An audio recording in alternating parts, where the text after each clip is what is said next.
저는 제가 어렸을 때부터 교회에 다녔습니다. 그래서 어렸을 때부터 제가 교회를 다녔기 때문에 저는 예수 믿는 게 저에게 참 자연스러웠습니다.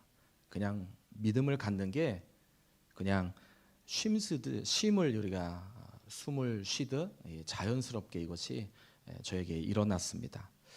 자, 그래서 제가 한동안 저는 다른 사람들도 예수님 믿는 게 이게 자연스러운 것일 거라고 생각했습니다. 뭐 아시다시피 믿음이라고 하는 게 뭐 공부를 해서 뭐 어떤 커트라인에 합격해야 된다든지 아니면 믿는다는 게 어떤 돈이 들어가는 일이 아니잖아요. 그래서 믿는다는 게 참 쉬운 것으로 제가 그렇게 알았는데 제가 시간이 지나면서 이것이 그런 것이 아니다라는 사실을 알았습니다. 이 세상에서 가장 힘든 일 중에 하나가 예수님을 마음속에 구주와 주인으로 믿는 거구나. 내가 이렇게 믿음 갖고 있는 건 이게 쉽게 되는 것이 아니라 하나님이 내게 은혜를 주셔야 그것이 만들어질 수 있는 것이구나라는 사실을 깨닫게 하신 것입니다. 여러분, 혹시 오늘 이 자리에 와 있는 여러분들 가운데 내가 지금 모든 게 귀찮다, 내 마음이 지금 너무너무 복잡하고 괴로워, 사는 게 정말 내게 버겁다, 혹시 그런 분 계십니까? 나 다 귀찮고 다 손도 까딱하기 싫다. 자, 그런데 그럼에도 불구하고 혹시 여러분들 마음속에 내가 여전히 예수님을 구주와 주인으로 믿고 있다면, 아니 내가 여전히 하나님을 향한 마음을 내 삶 속에 가지고 그 하나님을 기대하며 바라보는 삶을 내가 여전히 살고 계신다면, 여러분 그거는 정말 놀라운 일이라는 것입니다. 제가요 이번 주 저에게 개인적으로 이 사실이 저에게 깊이 제가 좀 깨달아졌어요.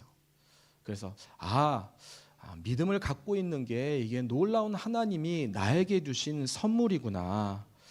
내 안에 여전히 이 믿음이 있다고 하는 게 이게 얼마나 큰 감사인지 그것을 제가 새삼 느끼고 알게 되었다는 겁니다. 여러분, 추수감사 주일이 다가오지 않습니까? 우리는 추수감사 주일이 다가오면 우리의 생각 가운데 혹시 올 한 해 1월부터 11월까지 하나님이 올 한 해 내게 준 것이, 내게 베푸신 것이 어떤 것이 있는가, 오늘 나에게 어떤 감사의 제목이 있는가를 찾는 거, 그것도 의미 있겠죠. 자, 그런데 그거보다 더 오늘 제 마음속에 하나님이 주시는 감동이 그건 거예요. 오늘 네가 나를, 여호와 하나님인 나를 네가 믿고 그 사실을 네가 감사할 수 있다면 그것이 얼마나 큰 감사가 되겠냐라는 마음을 하나님이 주시는 겁니다. 여러분, 그래서 이번 다음 주 돌아오는 추수감사 주일에 오늘 내가 하나님을 바라보는 믿음이 있다는 것을 감사하실 수 있는 우리 모두가 되시길 예수님의 이름으로 축복합니다. 여러분, 이게 왜 중요하냐면, 여러분 우리 인생의 모든 문제, 내 속의 모든 갈등, 갈망, 내 미래, 이 모든 그것의 유일무이한 해답이 바로 하나님께 달렸기 때문입니다. 하나님을 바라보는 믿음에게 그것이 있기 때문이라는 것입니다. 자, 그런 차원에서 한번 따라 하실까요? 내 문제의 해답은 예수님을 잘 믿는 거다. 진짜예요, 진짜. 내 문제의 해답, 내 인생의 모든 문제의 해답은 내가 예수님을 잘 믿는 것이다. 여러분, 어린아이가 분명하게 믿는 게 있는데 누구를 믿냐면 엄마를 믿더라고요. 엄마. 그래서 문제가 생기고 어려움이 생기면 어떡합니까? 엄마 하고 뛰어가요. 엄마하고 엄마한테 달려갑니다. 엄마 이름을 부르는 거. 왜? 엄마가 내 문제를 해결하실 수 있는, 엄마는 누가 뭐라고 그래도 나를 사랑할 수 있는 사람이라는 걸 알기 때문에. 여러분, 저희 집에도 애들이 있잖아요. 자녀들이 있는데 제가 우리 자녀들 보면서 우리 자녀들에게 불만인 것 중에 하나가 뭐냐면 너무 늦게 자는 거예요. 늦게 자는 거예요. 얼마나 늦게 자는지, 다음날 학교 가야 되는데도 그냥 알람도 안 해놓고 그냥 자거든요. 왜 자는지 아세요? 아시죠? 내가 아무리 늦잠을 자도 엄마가 늦지 않게 깨워줄 걸 아니까. 그러니까 자는 거예요. 자는 거예요. 여러분, 이게 내가 예수님을 믿기로 했어가 아니겠습니까? 주님이 나를 붙잡아 주시고 그 주님이 나를 인도해 주실 거야 라는 의미가 바로 그 의미더라는 것입니다. 여러분, 우리 구원이 그랬고요, 오늘 우리의 죄사함이 그랬다라는 것입니다. 자, 그래서 오늘 우리 공동체와 함께 나누고 싶은 설교 제목입니다. 믿음의 가장 아름다운 표현은 감사입니다예요. 한번 따라 하실까요? 믿음의 가장 아름다운 표현은 감사입니다. 네. 자, 우리가 진짜 감사하는 이유, 그 이유가 내 안에 하나님께서 믿음을 주셨고, 네. 그러니까 믿음으로 우리가 시작한 거예요. 그리고 그 믿음으로 하나님께서 우리를 이루어 가고 계시고, 그리고 마침내 최종적으로 그 하나님께서 우리를 완성해 가실 것이기 때문이라는 겁니다. 여러분, 오늘 이게요, 오늘 메시지의 설교의 키포인트입니다. 자, 오늘 바울은 이 믿음의 놀라운 여정, 그 여정을 두 가지로 지금 본문을 통해서 설명해 주고 있습니다. 자, 첫 번째는요, 평강의 하나님이 친히 이루시는 믿음의 역사라는 거예요. 평강의 하나님이 친히 이루시는 믿음의 역사. 자, 과연 그런지 우리 23절을 같이 한번 읽겠습니다. 23절 시작. 평강의 하나님이 친히 너희를 온전히 거룩하게 하시고 또 너희의 온 영과 혼과 몸이 우리 주 예수 그리스도께서 강림하실 때에 흠없게 보존되기를 원하노라. 자, 지금 바울 사도가 평강의 하나님이 하신다는 거예요. 그리고 그 표현을 뭐라고 표현하고 있냐면 친히라고 이렇게 하겠어요. 표현하고 있어요. 하나님이 친히. 자, 누가 하신다고요? 네, 하나님이. 하나님께서 친히 하신다. 하나님이 직접 일하신다라는 겁니다. 여러분, 우리는요, 우리 스스로가 거룩해져야 되고, 이런 그러기 위해서 우리가 애쓰고 우리가 노력하고 우리가 몸부림치고, 내가 이번 주에는 정말 한 주 진짜 하나님의 자녀답게 한번 내가 잘 살아봐야지. 내가 이번 주에는 정말 성실히 최선을 다해서 그렇게 한번 살아봐야지. 이런 그 결심이 역사를 만드는 게 아니라 하나님이 친히 내 안에서 역사하셔야 하는데, 이게 바로 믿음의 역사라는 거예요. 이게 믿음의 시작이라는 것입니다. 자, 바울 사도가 그래서 지금 23절 우리가 두 구절 읽었지 않습니까? 23절에 너희의 온 영과 혼과 몸이 흠없게 보존되기를 원하노라. 무슨 말이에요? 하나님만이 친히 그렇게 하실 수 있다는 거예요. 하나님이 그렇게 하실 수 있다라는 겁니다. 여러분, 하나님만이 우리를 전인격적으로 바꾸시는 분이시라는 것을 믿으십니까? 네. 우리는 신뢰합니다. 네. 그분이 지쳐있고 힘든 나를 바꾸실 수 있는 분이시다라는 것입니다. 내가 친히 너희를 거룩히 온전히 거룩하게 하시고, 이렇게 표현하고 있잖아요. 친히 내가 하겠다. 할렐루야. 할렐루야. 아멘입니다. 자, 그러니 믿음은 내가 어떻게 해보겠다고가 아니라 하나님께 나를 온전히 맡기는 거예요. 하나님께 나 자신을 정말로 온전히 맡기는 거예요. 제가 오늘 여기 올라오면서 평강의 하나님이 그렇게 하신다고 했잖아요. 그 평강의 하나님을 제가 구합니다.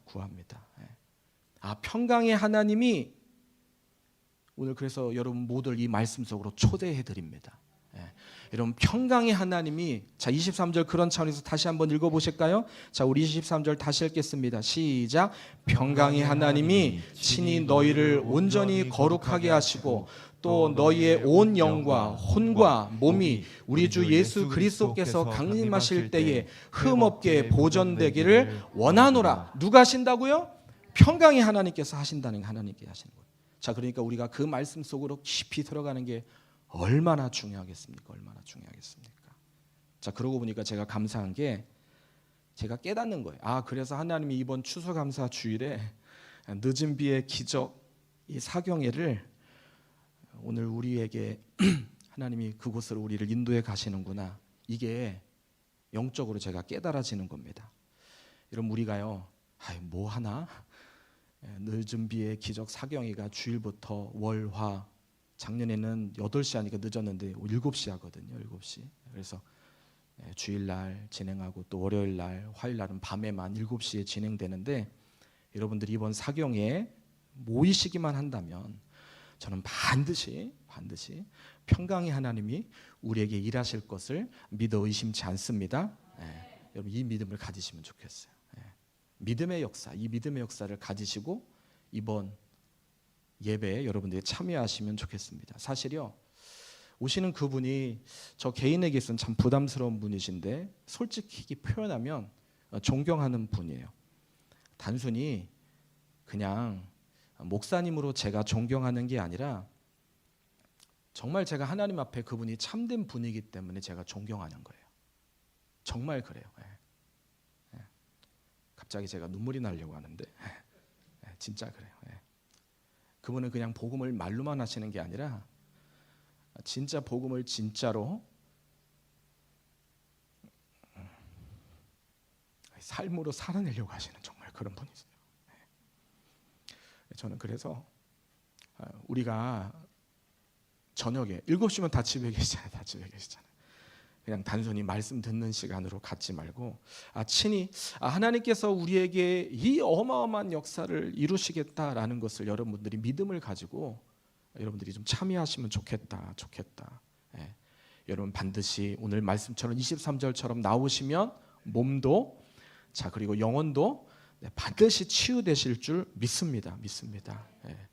제가 이렇게 얘기했다고 꼼짝 안 하실 분 계시죠? 오셨으면 좋겠어요. 오셔서 말씀 듣고 믿음의 놀라운 역사를 시작하시는 하나님을 기대하시는 시간을 가지시면 좋겠습니다. 자, 믿음이 이끄시는 놀라운 여정, 첫 번째 뭐라고 했죠? 평강의 하나님이 친히 이루시는 믿음의 역사. 자, 두 번째입니다. 믿음 이끄시는 놀라운 여정 두 번째는 미쁘신 하나님이 끝까지 이루시는 감사의 역사라는 거예요. 미쁘신 하나님께서 끝까지 이루시는 감사의 역사. 자, 그 다음 24절입니다. 자, 우리 24절을 우리 함께 같이 읽겠습니다. 시작. 너희를 부르시는 이는 미쁘시니 그가 또한 이루시리라. 여기 보니까 너희를 부르시는 이는 미쁘시다. 하나님이 완성하시겠다는 얘기입니다. 자, 여기 지금 24절에 보면 그분의 신용이 지금 나오고 있는데 이는 뭐라고 하고 있습니까? 미쁘시니. 바꿔 말할까요? 신실하시다라는 거예요. 그분은 변함없으시다는 거예요. 여러분 미쁘신 그 하나님, 신실하신 그 하나님이 끝까지 그 일을 이루신다라고 말씀하고 있는 겁니다. 여러분 2025년 벌써 11월이 됐어요. 11월. 여러분 오늘 이 자리에 나온 우리 모두가 내가 지금까지 내 마음이 변함없는 그런 믿음을 지금 갖고 있다면 여러분 그 힘은 여러분 죄송하지만 내 힘이 아닌 거예요. 그 힘은 미쁘신 하나님, 그 하나님께서 나를 지금 붙들고 끌고 오시기 때문이라는 거예요. 그리고 그 하나님은 나를 또 당신의 길로 그 하나님은 인도해 가신다라는 것입니다. 여러분 그런 이게 뭐예요? 우리가 감사해야 되는 이유라는 거예요. 감사의 근거라는 거예요. 어떤 때는 내가 잘 이해하지 못해도, 어떤 때는 속상해도, 어떤 때는 왜 하나님 그러세요라는 그 순간에라 할지라도 너희를 부르시는 이는 미쁘시니 그가 또한 이루시리라. 얼마나 귀한 말씀입니까? 자, 그래서 여러분 놀라운 것은 우리가 감사하면요 믿음이 살아나요. 여러분 그리고 믿음이 살아나면요 하나님은 일하시는 거예요. 하나님이 역사하시는 거예요. 그러니 감사는 단순한 감정이 아니라는 것입니다. 하나님이 내게 일하시는 통로가 감사더라는 거예요. 이런 바울과 실라가 복음 전하다가 옥에 갇혀서 발과 손목에 쇠사슬이 채워져서 꼼짝 못할 때 그들은 그럼에도 불구하고 쇠사슬을 흔들면서 그는 하나님 앞에 찬양했어요. 찬양했다는 건 뭐예요? 하나님 앞에 노래했다는 거고 감사했다는 거예요. 그 뒤에 어떤 일이 일어납니까? 지진이 일어났어요. 그들의 손과 발에 차고 있었던 모든 것들이 풀어지는 역사가 일어났던 거예요. 저는 우리의 감사에 이 지진이 일어날 줄 믿습니다. 그러니까 내가 볼 때는 너무 늦은 것 같아. 내가 볼 때는 안 될 것 같아. 그게 아니라는 거예요. 하나님은 반드시 우리에게 비를 주시는 분이라는 거예요. 하나님은 반드시 비를 내려주시는 분이시다. 늦은 비의 기적. 얼마나 멋있는 표현이에요. 늦은 것 같지만 아니라는 거예요. 그것만큼 적당한 게 없다라는 거예요. 하나님은 그것을 이루신다라는 것입니다. 여러분, 하나님은 우리 영혼에, 우리 가정에, 우리 내면에, 우리 교회에 이 영적인 지진을 일으켜 주실 줄 믿습니다. 오늘 우리를 묶고 있는 모든 울무가 풀어질 줄 믿습니다. 아멘. 아멘 하신 분들만 그런 일이 일어나길 믿습니다. 아멘. 아멘. 예. 사실 제가 그런 마음에서 이번 주 추수감사주일에 기대하는 일이 있어요. 예. 제가 공개할게요. 여러분 아시다시피 우리 교회가 작년 4월 그러니까 부활주일 때 그때 우리가 갑작스럽게 성동에서 목동으로 이사해 와야 되는 그런 상황 앞에서 추수감사 첫 예배를 부활주일 예배를 하나님 앞에 드렸어요. 이곳 목동에서 우리가 드린 거예요. 그리고 시간이 지나서 11월에 추수감사 주일이 되었는데 갑자기 제 귀에 소식 하나가 들리는데 제가 아는 목사님 이제 개척을 시작하는데 그 목사님이 갑자기 개척을 했는데 갑자기 있던 그 공간에서 이동을 하고 이전해야 된다는 소식을 제가 듣게 되었어요. 그때 제 마음속에 너무나 많은 부담감이 들었어요. 왜냐하면 저도 그랬잖아요. 우리 교회도 그랬었잖아요. 그래서 하나님 앞에 기도하는 중에 하나님이 추수감사주일 2주간 전후 그 헌금을 좀 그 교회에 좀 드려서 그 교회가 이전하는데 좀 도움이 됐으면 좋겠다 해서 그래서 우리 교회가 추수감사 주일에 들어왔던 2주의 헌금을 몽땅 그 교회에 보낸 적이 있어요. 사실 우리 교회 재정도 빡빡했지만 하나님이 그 일을 기뻐하시는 일이라는 것을 알고 순종했어요. 그리고 그것 앞에 얼마나 제 마음이 기뻤고 행복했는지 몰라요. 자, 그런데 올해 또 추수감사 주일이잖아요. 근데 하나님이 저에게 마음을 주시는데 올해는 다른 곳에 드리라고 얘기하시는 게 아니라 우리 교회를 위해 내가 감사의 씨앗을 좀 드렸으면 좋겠다 심으라는 말씀을 저에게 주시는 거예요. 이게 무슨 말이냐면 이런 우리가 지금 예배하는 이 공간 이게 건물이지만 사실 이 공간은 사실 감사의 역사가 일어나고 하나님의 놀라운 일이 만들어지는 하나님의 집이잖아요. 그런데 제가 몇 주 전에 아마 광고에서 여러분들 아시는 분들도 계실 텐데 우리 건물이 경서타워 건물이 이게 냉난방 시설이 중앙으로 되어 있어요. 옥상에 올라가면 아주 큰 탱크가 있어서 그걸 통해서 히터 또 에어컨 바람이 나오는 순행식 이런 공조 장치예요. 근데 이게 기간이 다 돼서 전폭적으로 다시 이거를 수리하든지 아니면 그걸 안 쓰기로 해야 되는데 이 건물에 들어와 있는 그 업체들이 다 동일하게 우리가 쓰지 말자라고 그렇게 결정했어요. 한편으로 저희는 사실 예배 때만 쓰니까 뭐 관리비를 계속 많이 냈어야 되는 그런 상황인데 이걸 안 쓴다니까 좋긴 좋은데 문제는 뭐냐면 그러면 이게 냉방도 난방도 안 되는 그런 상황이 만들어진 거예요. 그러니 이게 어떡합니까? 이게 지금 저희가 지금 이 가운데 하나 달렸고 로비 하나밖에 없고 전체가 지금 없는 상황인데 그래서 이게 냉난방에 대한 비용이 갑작스럽게 들어가게 되는 그런 상황이 만들어진 거예요. 거기다 곧 추워지잖아요. 그래서 제가 마음이 부담이 되는 거예요. 근데 그런 상황에서 평강의 하나님이 친히 도와주실 거다라는 그런 마음이 제 마음속에 확신으로 드는 거예요. 여러분 오늘 바울 사도는 이 일을 위해서 믿음의 역사, 감사의 역사를 지금 말하고 있는 거거든요. 왜 감사해야 됩니까? 하나님이 이 일을 통해서 우리를 또 새롭게 또 역사하실 하나님의 놀라운 그런 기회를 우리에게 주시는 것이다라고 생각합니다. 저는 이 일에 그래서 제가 순종하기로 했어요. 그래서 여러분들이 돌아오는 주에 뭐 추수감사주일 헌금 또 이름 늦은 비에 뭐 기적 사경회 때 이렇게 헌금을 다음 주까지 이렇게 좀 드리는 그 헌금은 우리가 이 건물 우리 에어컨과 히터가 겸용돼서 들 수 있는 시설에 이것을 좀 저희가 좀 사용하기를 원합니다. 그래서 그 마음을 가지고 여러분들이 감사의 역사를 만드시는 우리 모두가 됐으면 좋겠습니다. 왜? 감사는 지금도 일하시는 하나님을 신뢰하는 가장 확실한 증거니까. 그 일을 우리가 만들어 보자는 거예요. 저는 그 일이 우리 교회 가운데 새롭게 일어나길 예수님의 이름으로 소망합니다. 말씀을 정리하겠습니다. 제가 오늘 이 본문의 말씀을 나누면서 제가 깨닫는 것은, 여러분, 우리가 어떤 일들을 결정해야 될 때가 있잖아요. 우리 인생에 갑자기 내 인생의 가장 중요한 일을 결정하는 그런 일들 말더라도 우리는 살아가면서 결정해야 할 그런 일들이 우리 인생에 상당히 많이 찾아오는 것을 우리는 경험합니다. 내가 매일매일 결단하고 결정하고 고백하고 행동해야 되는 그 일, 오늘 성경은 바로 그 일들 앞에 믿음의 역사, 감사의 역사를 오늘 우리 바울 사도는 우리에게 만들길 요구하시는 거예요. 오늘 우리가 이 말씀에 순종할 수 있다면 하나님 우리와 함께 하신 그 일을 우리는 경험할 뿐만 아니라 새롭게 일하실 하나님의 역사를 우리는 경험하고 맛보게 될 것이다. 그 일이 오늘 우리의 인생에, 우리의 삶 가운데 일어나기를 예수님의 이름으로 축복합니다. 아멘.